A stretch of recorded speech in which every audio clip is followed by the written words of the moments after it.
Parks, and I'm the owner of Cosa Pizza on Chincoteague Island with my partner Igor Dice. I purchased Cosa Pizza in 2022.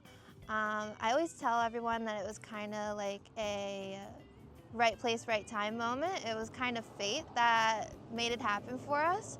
So I was sitting in Steamers having dinner with one of my friends, and Katie Luff, the previous owner of Cosa, came in, and we were talking, and out of nowhere she goes, "You know anybody that wants to buy my food truck?" And the only thing I said back was, "Yeah, me."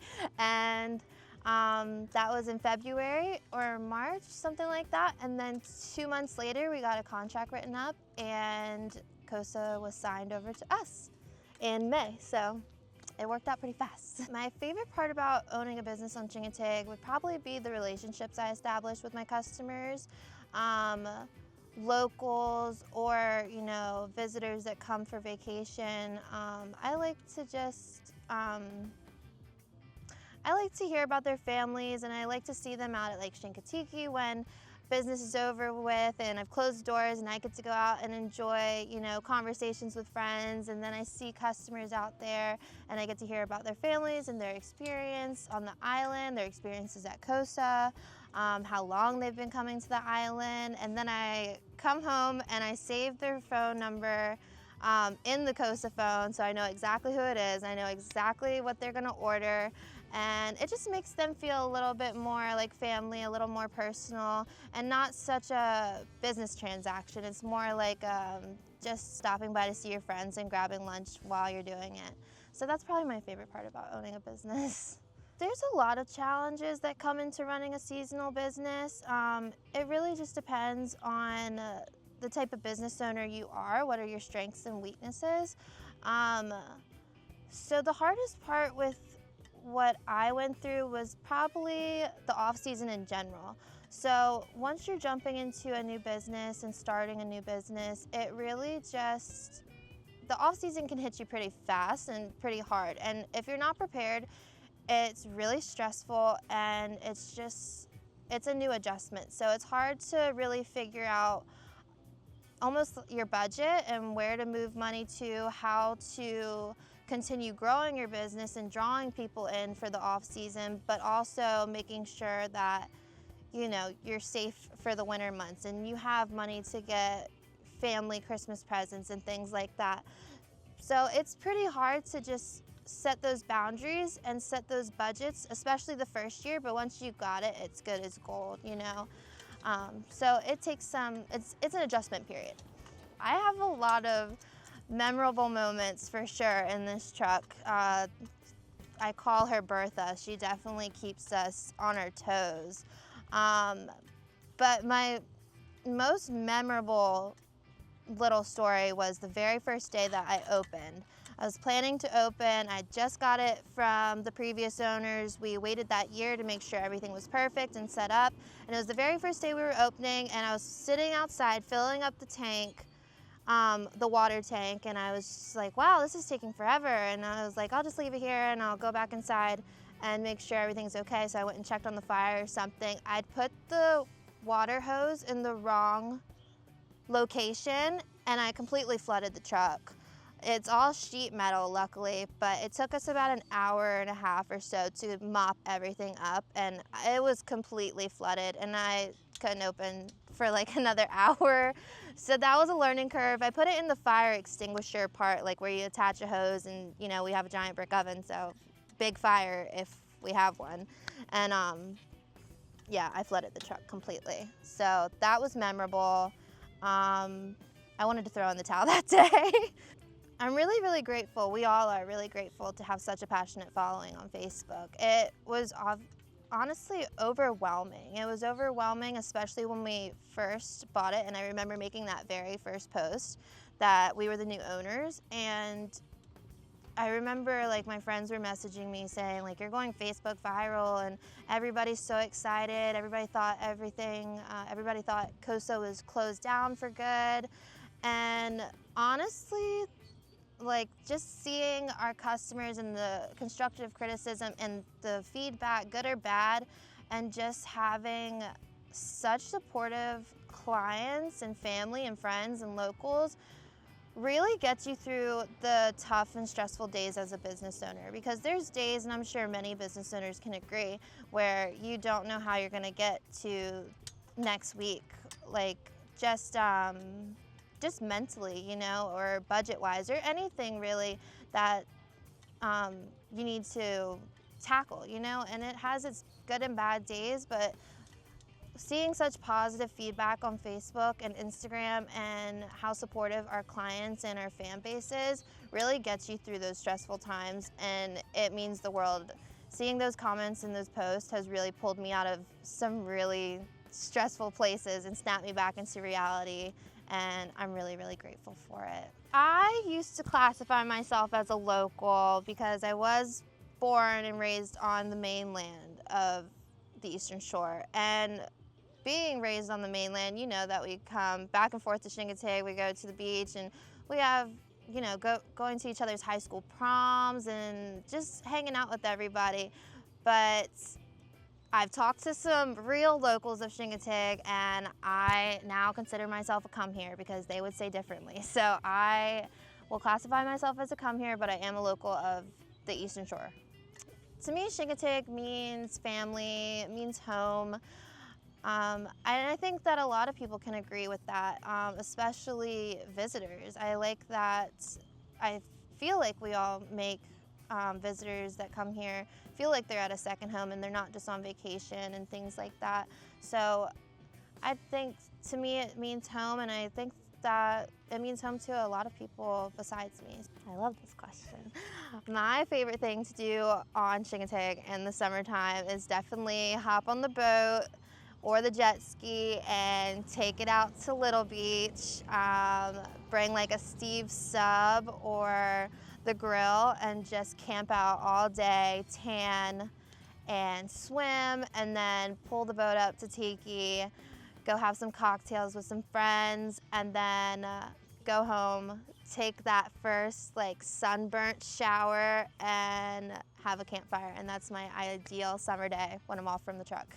When it's quieter on the island during the off season, I like to kind of reflect on my mental health and kind of just take care of myself personally, just because I feel like I get really tied up in taking care of a business in the best way possible, not a complaint at all. I enjoy taking care of my business, but I get so tied up in it, I forget to treat myself a little bit. So you'll find me in the off season majorly having family dinners with my family and Igor's family. And if I'm not doing that, I'm sitting on the couch aggressively reading books and drinking hot tea, and that's my hibernation period. My favorite places to eat. I'm a Bill's girl at heart. I'm always at Bill's at least once a month. I always request my favorite server. Her name's Liz, and she's wonderful. And I will always treat myself to a filet Oscar style. And if I'm not there, I'm at Pico having a pineapple margarita with a fried oyster, the Maddox taco. And if I'm not there, I'm scarfing down Saigon Village's spring rolls with peanut sauce. I'm violently addicted to those in the summertime. Yeah.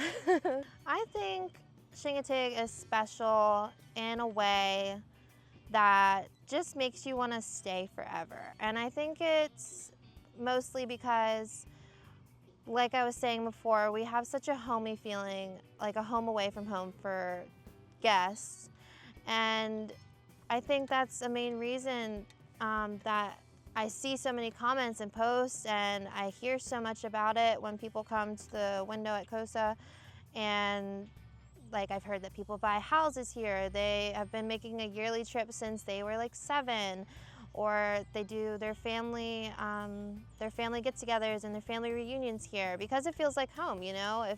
If you're going to do all of celebrations, important celebrations like that, it must have a sense of home to you somehow.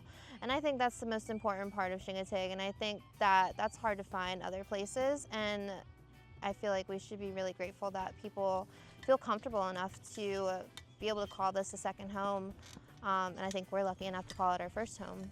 And I think that says a lot about the people too, you know, how genuine our people are if, you know, we can make people feel as happy as they do when they come here.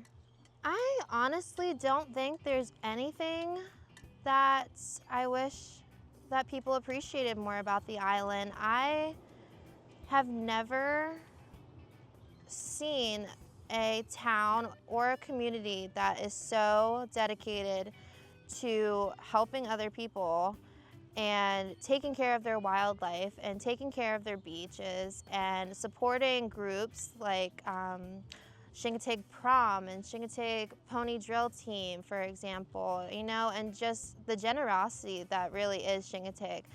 And then, you know, the guests that we do have visit, I've never really seen anyone say they're never coming back or they hated this about the island or they didn't like this. It's always people on social media thanking us for sharing our island with them. And I don't think the island really goes unappreciated, honestly. If you're visiting the island for the first time, I'd say that a must-do would definitely be a boat tour. Like a Daisy's cruise or a Captain Barry's cruise. Any type of cruise that takes you around the island is so educating about the ponies, about the ecosystem, about how watermen and fishermen and just jobs on the water really keep the island alive. And I think that's important to learn about whenever you go to visit anywhere else. And so I think a boat tour is definitely a necessity, and you get to see the ponies as well and the lighthouse, and I think you have to see the ponies if you're coming here for sure. I always hope that I have a positive impact on locals and visitors and really anyone I meet in day-to-day life. I try to be as positive as a person as I can, and I try to, you know, trust the process and trust, you know, karma and trust in just the universe, you know. And I hope that when people come to visit me or people see me outside of work, they see that this is genuinely who I am, and I hope that I can be one of those people that really just spreads positivity and good vibes and just all around kindness. If you're looking to start a business on Chincoteague, I think that you most definitely have to have confidence. Starting a business is very scary, and it can deter you a little bit when you start deep diving into the what ifs and what can go wrong. But really, there's so many good things that can go more right than wrong. Owning a business has changed my life completely, and if I wasn't sitting in steamers one day, I would have never had the opportunity to own the business I do, and it's completely changed my life. And it's just a small little pizza truck, but I feel like I have one of the best jobs in the entire world. I love what I do, and don't let worry and stress and wondering if you can or can't do it deter you from doing what you want, because it's really important to be happy at a job and to do something you love. And starting a business is great because you can be as creative as you'd like with it. You can do whatever you'd like, and just staying true to your authentic self is the most important thing that I can advise. And just don't let negativity or any malicious intent or advice deter you from what you want to do, because it is so worth it. If I could describe Chincoteague in one word, I would say that Chincoteague is genuine. What you see is what you get. Anyone you meet around here will not hide who they are. They are proudly Chincoteaguers, and they are loud and proud and their most true, authentic selves. And I think that it goes the same for businesses, and it goes the same for anyone you'll meet on the island, really.